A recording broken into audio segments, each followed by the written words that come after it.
Let's go back to what you told me earlier. What took place? In 2007, you were asked to do what? Yeah, this was a small exhibition called The Dog in Art. And then I made this contribution.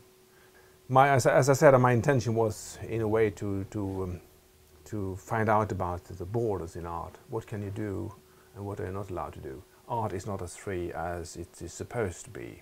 So I've done several drawings of the Prophet before this one, and I exhibit them in Norway in a rather big exhibition. But I mean, there was no response to that. And then a few newspapers printed the drawing, and then you had demonstrations from Muslims and a lot of reactions, and this spread all over the world suddenly. So things were moving on. Then it ended up with a fatwa I got from Al Qaeda.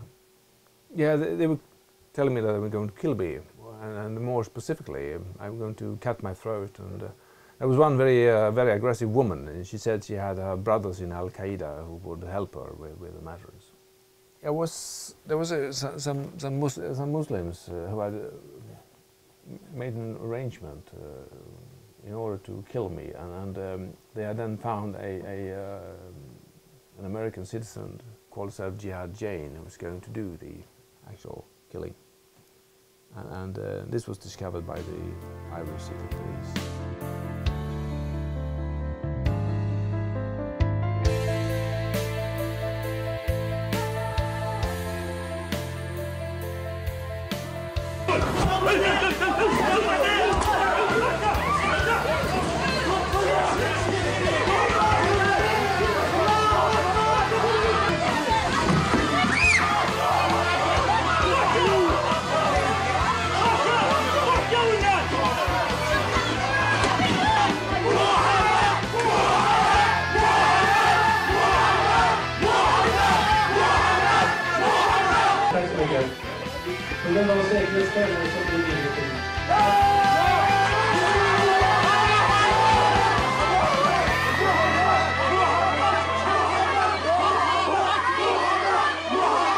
But when they saw this film, they said they should be stopped. And when it didn't stop, then they attacked.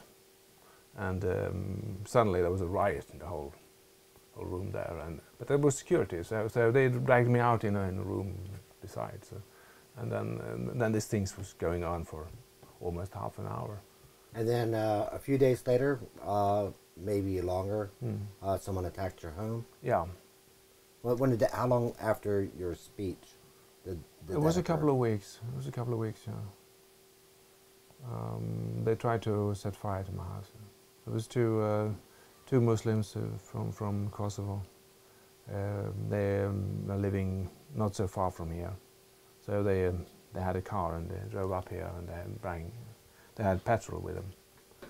And so they crashed the window, and then they poured petrol on the curtain and they set fire to that. And I mean, there's still a real burn mark in my window there, so you can see that. It must have happened that when they used the petrol from the bottles, it poured back on them. So one of them started to burn, and he was severely burned.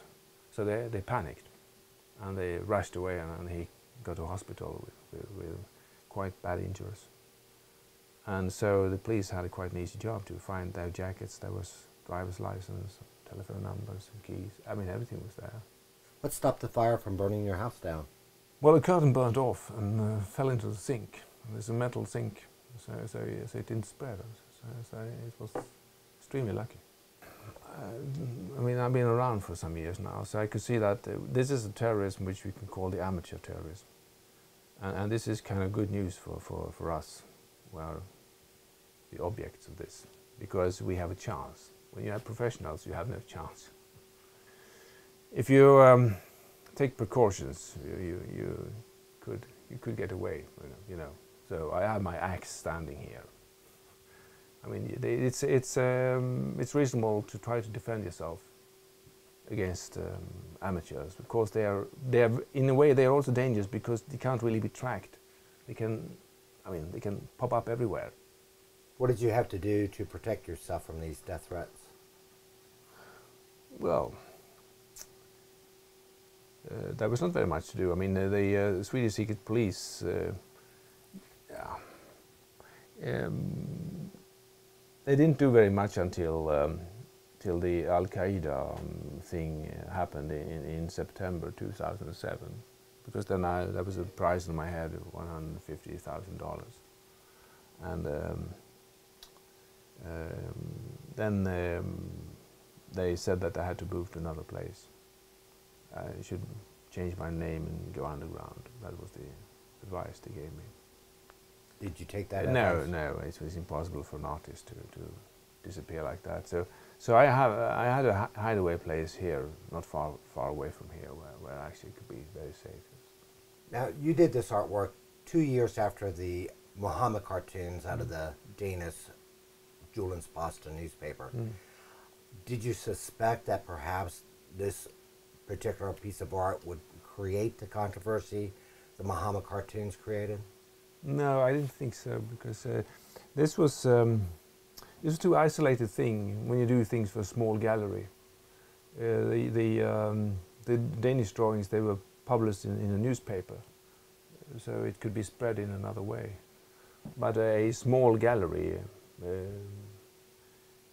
in the countryside is a very isolated place, so normally nothing happens. Muslims would look at this picture and say that, well, this is clearly a picture of Muhammad as a dog.